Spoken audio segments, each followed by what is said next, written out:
Hello everyone. Today we are going to discuss about data type in C language. आज का हमारा topic है data type. हम जब भी मेमोरी के अंदर किसी डेटा को स्टोर करवाते हैं तब हमें उसके टाइप को क्या करना पड़ता है, पहले से ही डिफाइन करना पड़ता है। जैसे कि आप रिजर्वेशन करवाते हैं रेलवे में, तो रिजर्वेशन से पहले आपको अपनी आइडेंटिटी बताना पड़ती है कि स्पेसिफिक इस बर्थ पर, इस सीट पर कौन मेंबर आने वाला है। इसी तरीके से जब हम मेमोरी के अंदर किसी डेटा को स्टोर करवाते हैं, डेटा हमारे पास में कई फॉर्म में होता है, लाइक डिजिट, अल्फ़ाबेट्स, सिम्बॉल्स। इस तरीके से क्या अल्फ़ा न्यूमेरिक हमारे पास क्या होता है, कई तरह का डेटा होता है जिसे हमें क्या करते हैं, डेटा को मेमोरी में स्टोर करके रखते हैं। अब किस प्लेस पर किस तरह का डेटा आने वाला है, जिसके लिए हमें मेमोरी में क्या करना है, ब्लॉक ऑक्यूपाई करना है, तो उसके बारे में हमें पहले से ही क्या करना पड़ता है, प्रोग्रामिंग में बताना पड़ता है कि इस प्लेस पर हमें इस तरह के डेटा को क्या करना है, स्टोर करवाना है। इसलिए it's variable in C has associated data type. Variable के साथ क्या होता है, उसका डेटा टाइप एसोसिएट होता है। जब भी हम किसी वेरिएबल को डिक्लेयर करते हैं तो वेरिएबल नेम के साथ हम क्या देते हैं, उसका डेटा टाइप। जैसे हमारे नाम के साथ हमारा सरनेम होता है जो हमारे आइडेंटिटी को बताता है, इसी तरीके से वेरिएबल के साथ क्या होता है, उसका डेटा टाइप होता है जो उसकी आइडेंटिटी को बताता है कि इस स्पेसिफिक वेरिएबल के अंदर किस तरह की वैल्यू आने वाली है। और इसी के साथ वो एक और चीज़ बताता है क्या, कि इस वेरिएबल की साइज़ हमें क्या रखना है। जो भी हमारा पर्टिकुलर वेरिएबल है उसकी लिए हमें जो डेटा आने वाला है उसके लिए हमें मेमोरी में कितने साइज़ की ज़रूरत है। मे बी कुछ डेटा 1 KB का होता है, कुछ डेटा के लिए हमें 100 KB की रिक्वायरमेंट होती है। तो अब जब आप मेमोरी के अंदर क्या करते हो, ब्लॉक को ऑक्यूपाई करते हो, तो आपको कैसे जो हमारा कंप्यूटर सिस्टम है उसे कैसे पता पड़ेगा कि उसे कितने बड़े ब्लॉक को क्या करना है, रिजर्व करना है। इसके लिए हमें डेटा टाइप का यूज़ करना पड़ता है जो कि हमारे कंप्यूटर सिस्टम को ये बताता है कि हमें कितने बड़े ब्लॉक की रिक्वायरमेंट होने वाली है आगे चलकर। तो उतनी स्पेस क्या कर ली जाए, ऑक्यूपाई पहले से ही कर ली जाती है। हमारे डेटा टाइप जो होते हैं वो बेसिकली 5 टाइप के होते हैं सी लैंग्वेज में। फर्स्ट होता है हमारा कैरेक्टर, सेकेंड होता है इंटीजर, थर्ड होता है फ्लोट, फोर्थ होता है हमारा डबल एंड फिफ्थ होता है हमारा वॉइड। सी लैंग्वेज क्या सेंसिटिव लैंग्वेज है, इसलिए यहाँ पर जिस लेटर को हमने स्मॉल में लिखा है उसे हमें स्मॉल में ही यूज़ करना है, और जिन लेटर्स को हमने कैपिटल में लिखा है उसे हमें कैपिटल में ही यूज़ करना है। जितने भी कीवर्ड्स होते हैं वो बेसिकली स्मॉल में ही लिखे जाते हैं। ये सारे क्या हैं, कीवर्ड्स हैं डेटा टाइप के, जिन्हें हम कैसे यूज़ करेंगे, स्मॉल में ही यूज़ करेंगे। कैर का मीन्स होता है कैरेक्टर, इंट मीन्स होता है integer, plot, double and void. ठीक है। अब आपने यहाँ पर कोई वेरिएबल क्या किया है, डिक्लेयर किया है, सपोज ए नेम से, तो ये तो सिर्फ क्या हुआ, हमारा वेरिएबल नेम हुआ। ये क्या है, हमारा वेरिएबल नेम। वेरिएबल क्या करता है, मेमोरी में आपकी ब्लॉक के लिए, जो हमारा ये ब्लॉक है इसका कुछ नेम होगा, उस नेम को एलोकेट करने के लिए हम किसका यूज़ करते हैं, वेरिएबल नेम का यूज़ करते हैं, जिससे स्पेसिफिक इस ब्लॉक को क्या किया जा सके, आइडेंटिफाई किया जा सके। अब सबसे फर्स्ट हम बात करते हैं डेटा टाइप कैरेक्टर की। कैरेक्टर जो होता है उसका यूज़ सिंगल बाइट वैल्यू को स्टोर करने के लिए किया जाता है। दैट मीन्स कि ये सिर्फ और सिर्फ कितने कैरेक्टर्स को स्टोर कर सकता है, सिंगल बाइट को। इसका जो सिंटैक्स होता है, हर एक डेटा टाइप का क्या होता है, अपना सिंटैक्स होता है, जिसके थ्रू हम क्या करते हैं, मेमोरी के अंदर डेटा को रिजर्व करते हैं। यहाँ हमने लिखा सिंटैक्स किसका, कैरेक्टर का। कैरेक्टर के लिए हमेशा किस कीवर्ड का यूज़ होगा, कैरेक्टर का। ठीक है। अब हम बात कर रहे थे सिंटैक्स की, तो सिंटैक्स जो होता है वो इस तरह से स्टार्ट होता है। सबसे पहले हम क्या देंगे, डेटा टाइप। आपको पता होना चाहिए कि किसी भी वेरिएबल में आप किस तरह की वैल्यू को स्टोर करवाना चाहते हैं।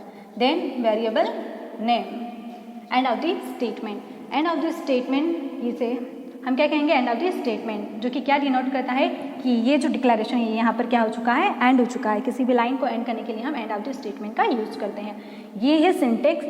अब हम इसका एक एग्जाम्पल लेकर देखते हैं। डेटा टाइप किस तरह का रखना है हमें, कैरेक्टर।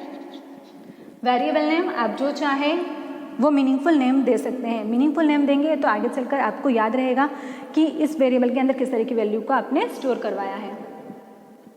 हमने दे दिया name, end of the statement. अब क्या हुआ, मेमोरी के अंदर एक ब्लॉक जो है वो किस नाम से क्रिएट हो जाएगा, नेम। ठीक है, अभी हमने सिर्फ डिक्लेयर किया है, तो अब इसकी साइज़ क्या रहेगी हमारे पास में, 1 बाइट का क्या हो जाएगा, एक ब्लॉक मेमोरी में रिजर्व हो जाएगा जिसका नेम हमने दे दिया है नेम। अब इसके अंदर आप एग्जीक्यूशन टाइम पर या फिर आगे चल के जो भी वैल्यू स्टोर करवाना चाहते हैं वो वैल्यू आप इसमें क्या कर सकते हैं, स्टोर कर सकते हैं। राइट नाउ अब इसमें क्या है, कोई गार्बेज वैल्यू स्टोर है। फिर आता है सेकेंड हमारा इंटीजर। इंटीजर जो होता है उसका यूज़ किसी भी होल नंबर को स्टोर करने के लिए किया जाता है। किस तरह के नंबर को, होल नंबर को। लाइक इसमें आप पॉजिटिव और नेगेटिव दोनों तरह की वैल्यू को क्या कर सकते हैं, स्टोर करवा सकते हैं। बट अगर आपको डेसिमल पॉइंट वैल्यू को स्टोर करवाना है तब आप इंटीजर का यूज़ नहीं कर सकते हैं। सिर्फ होल नंबर को स्टोर करने के लिए हम किसका यूज़ करेंगे, इंट का यूज़ करेंगे, जैसे कि इसके नाम से ही पता पड़ रहा है इंटीजर वैल्यू। अब इसका सिंटेक्स देखते हैं। इसका सिंटेक्स सभी वेरिएबल के क्या होंगे, जितने भी हमारे डेटा टाइप हैं उनका सिंटेक्स क्या होगा, कॉमन होगा, data type then space variable name end of the statement. Change क्या होगा, चेंज होगा इनके कीवर्ड में। कीवर्ड अगर हमें इंटीजर टाइप का डिक्लेयर करना है तो हमें क्या देना पड़ेगा, keyword int then variable name, जिससे क्या पता पड़ जाएगा कि इसके अंदर हम किस तरह की वैल्यू को स्टोर करवाना चाहते हैं। अब हमने वेरिएबल नेम क्या रख दिया, नंबर। मेमोरी में एक और ब्लॉक किस नाम से रिजर्व हो गया, नंबर नेम से, जिसकी साइज़ क्या होगी, जो इंटीजर की साइज़ होगी। हर एक डेटा टाइप की एक साइज़ होती है, स्पेसिफिक साइज़ होती है जो वैरी करती है डिफरेंट मशीन्स के अकॉर्डिंग। आपका जो प्रोसेसर है उसके अकॉर्डिंग क्या होती है, आपके डेटा टाइप की साइज़ क्या होती है, डिपेंड करती है। अगर आप 32 बिट का प्रोसेसर यूज़ कर रहे हैं तो उस अकॉर्डिंग क्या होगी, आपकी डेटा टाइप की साइज़ कुछ और होगी, 16 बिट के अकॉर्डिंग कुछ और होगी, 64 बिट के अकॉर्डिंग कुछ और होगी। यहाँ जो हमने ये साइज़ लिखी है किसके अकॉर्डिंग लिखी है, 32 बिट के।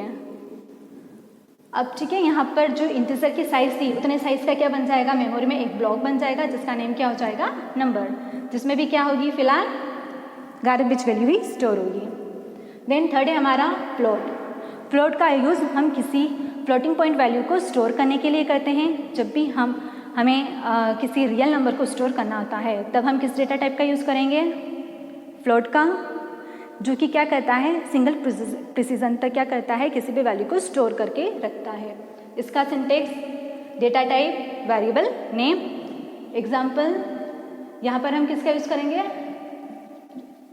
रियल नंबर के लिए फ्लोट का यूज़ करेंगे। ठीक है, एग्जाम्पल लिया, फ्लोट टाइप का आपको क्या चाहिए, वेरिएबल चाहिए, तो आप कीवर्ड क्या यूज़ करोगे, फ्लोट, देन वेरिएबल नेम, जो भी आपको देना है आप वो वेरिएबल नेम दे दीजिए। तो यहाँ पर एक ब्लॉक बन जाएगा किस नेम से, ए नेम से, जिसकी साइज़ कितनी होगी, जो फ्लोट डेटा टाइप की साइज़ होगी उतनी साइज़ का ब्लॉक क्या बन जाएगा, एक मेमोरी में क्रिएट हो जाएगा, जिसके अंदर फिलहाल क्या है, गार्बेज वैल्यू ही होगी। नेक्स्ट हम बात करते हैं डबल की। डबल क्या है, डबल भी एक डेटा टाइप है जो रियल रियल नंबर को स्टोर करने के लिए यूज़ में लाया जाता है।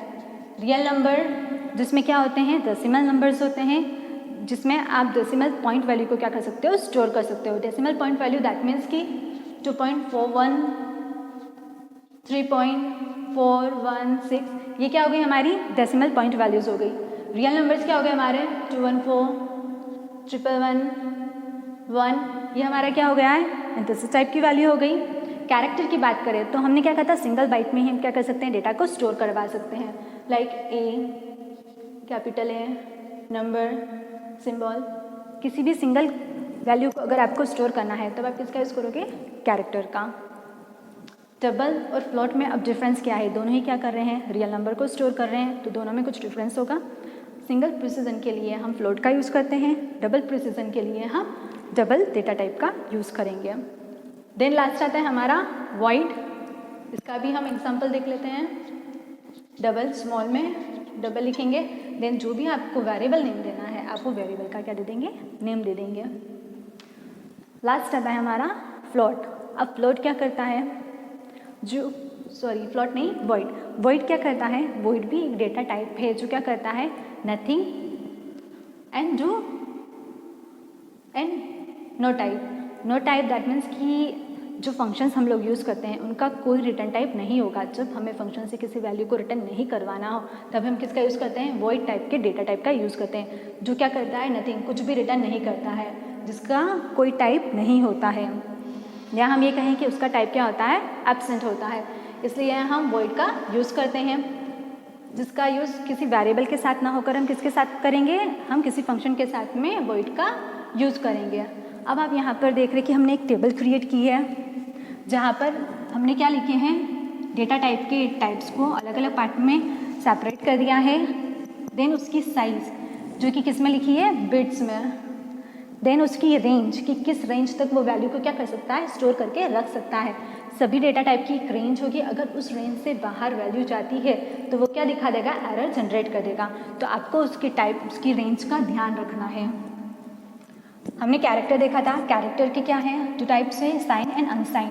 साइन के अंदर आप क्या कर सकते हैं, पॉजिटिव एंड नेगेटिव दोनों तरह की वैल्यू को डिक्लेयर कर सकते हैं, बट अनसाइन के अंदर सिर्फ और सिर्फ पॉजिटिव वैल्यू को ही डिक्लेयर किया जा सकता है।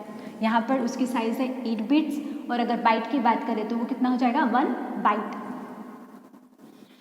8 बिट इज इक्वल्स टू होता है हमारा 1 बाइट, ठीक है। और ये होगी उनकी रेंज। सेकेंड है हमारा अनसाइन कैरेक्टर, जिसकी साइज़ क्या है, 8 बिट, जो कि कहाँ से है, 0 to 255। सेकेंड हम बात करते हैं इंटीजर डेटा टाइप की। इंटीजर कहें या फिर साइन इंटीजर कहें, दोनों ही सेम चीज़ है। इसकी साइज़ होती है हमारी 16 bits. 16 bits is equals to 2 byte, ठीक है। फिर नेक्स्ट आता है हमारा, और यहाँ पर उनकी रेंज दे रखी है। साइन के अंदर आप इस रेंज तक की डेटा को क्या कर सकते हैं, स्टोर करवा सकते हैं। अगर इस रेंज से ज़्यादा अगर वैल्यू चाहती है तो क्या हो जाएगा, वो प्रिसीजन लॉस या इस तरीके से कोई एरर वो जनरेट कर देगा। अनसाइन इंटीजर की साइज़ भी 16 बिट होती है, और उसकी जो रेंज होती है वो होती है 0 to 65535। ऐसा क्यों है, क्योंकि अनसाइन इंटीजर केवल पॉजिटिव नंबर को ही क्या करेगा, स्टोर करेगा। देन आता है हमारा साइन शॉर्ट इंट। अगर आपको बहुत ही कम रेंज में क्या करना है, किसी डेटा को स्टोर करना है, तो आप उसका टाइप क्या दे दोगे, शॉर्ट इंट, जो कि किस रेंज तक डेटा को स्टोर करेगा, -1 to 8 to 1 to 7 तक, और जिसकी साइज़ कितनी होगी, 8 बिट। 8 बिट दैट मीन्स कि 1 बाइट। फिर आता है हमारा अनसाइन शॉर्ट इंट, जिसकी रेंज भी हमारी यही होती है, और जो साइज़ है वो भी 8 बिट की होती है। नेक्स्ट आता है हमारा लॉन्ग इंट या फिर साइन लॉन्ग इंट, और फिर नेक्स्ट है हमारा अनसाइन लॉन्ग इंट। जब हमारी रेंज क्या हो, बहुत ज़्यादा हो, हमें बहुत ज़्यादा अमाउंट में क्या करना हो, किसी इंटीजर वैल्यू को स्टोर करवाना हो, तब हम किसका यूज़ करेंगे, लॉन्ग डेटा टाइप का यूज़ करेंगे। लॉन्ग इंट या साइन लॉन्ग इंट या अनसाइन लॉन्ग इंट डिपेंड करता है आपकी रिक्वायरमेंट पर, जिसकी साइज़ क्या होगी, 32 bit. 32 bit is equals to 4 byte, जिसकी रेंज यहाँ पर आपको दिख रही है। फिर थर्ड हम बात करते हैं फ्लोट की। फ्लोट की साइज़ होती है हमारी 32 बिट्स या फिर 4 बाइट्स, जिसकी रेंज है 3.4 exponential -38 to 3.4 e exponential. E stand for exponential +38। Next आता है हमारा फोर्थ डबल, जिसकी साइज़ है हमारे पास में 64 8 बाइट्स, एंड ये उसकी रेंज है। देन आता है लॉन्ग डबल, बहुत ही ज़्यादा क्वांटिटी में अगर आपको क्या करना है, अमाउंट में डेटा को स्टोर करवाना है, तब आप क्या करोगे, लॉन्ग डबल का यूज़ करोगे, जिसकी साइज़ जो बाइट्स में दे रखी है कितनी है हमारी, 80 बाइट्स, और ये है उसकी रेंज। इस रेंज का आपको ध्यान रखना है कि आपका जो डेटा है वो इस रेंज से बाहर ना जाए। अगर रेंज से बाहर गया तो वो क्या कर देगा, एरर जनरेट कर देगा। और आपको ये भी ध्यान आना चाहिए कि आपको किस अमाउंट में कितने बिट्स की आपको मेमोरी में रिक्वायरमेंट हो सकती है, जो आपका वर्ड है वो कितने बिट्स तक जा सकता है, तो उस बिट्स का आप ध्यान रखें। क्योंकि ज़्यादा अगर आपने क्या कर दिया है, आपको मेमोरी की रिक्वायरमेंट कम है और आपने ज़्यादा मेमोरी के लिए क्या कर दिया, रिक्वेस्ट कर दिया, तो उतना मेमोरी का क्या होगा, लॉस होगा, मीन एक तरीके से वेस्ट जाएगा। और अगर आपको ज़्यादा अमाउंट में क्या चाहिए, मेमोरी चाहिए, और आपने कम अमाउंट में क्या कर दिया, डेटा टाइप को डिक्लेयर कर दिया, तब भी क्या होगा, आपका डेटा उतनी मेमोरी में नहीं आ पाएगा।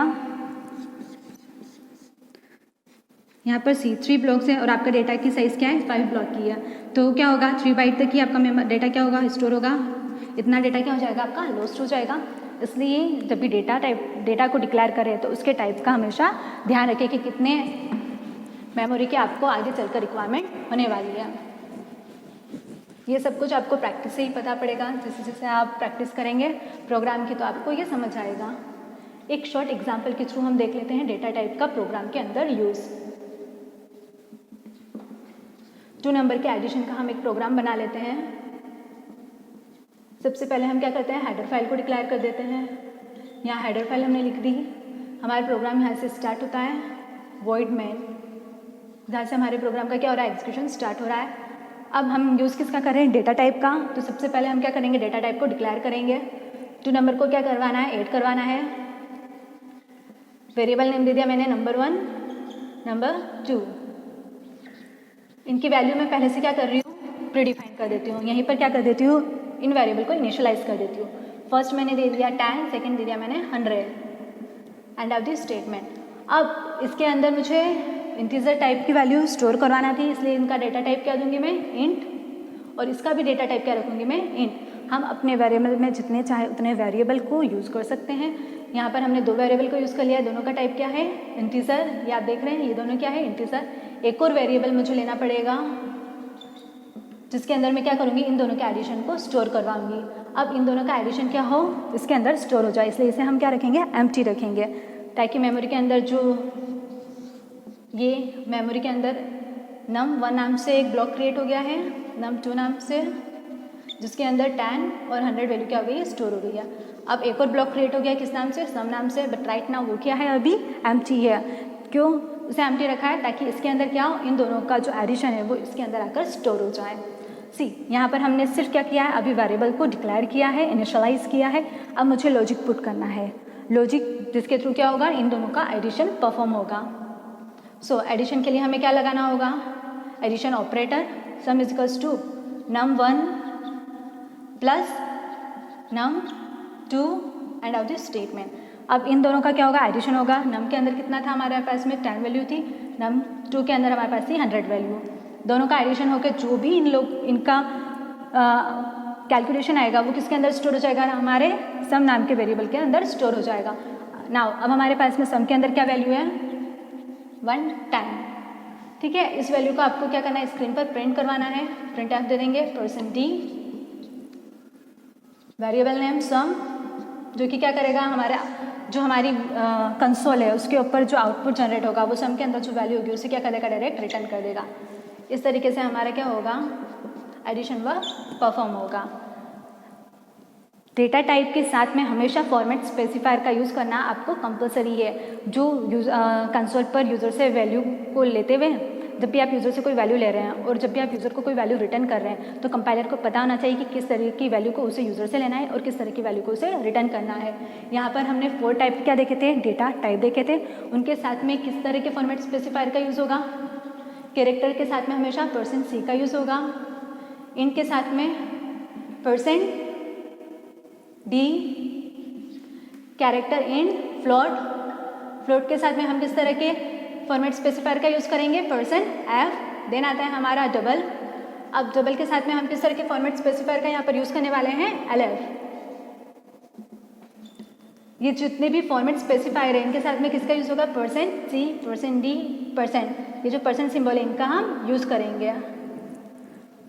आई होप डेटा टाइप के बारे में आपको सारे डाउट्स क्लियर होंगे। ये वीडियो आपके लिए यूज़फुल रहे। Thank you so much.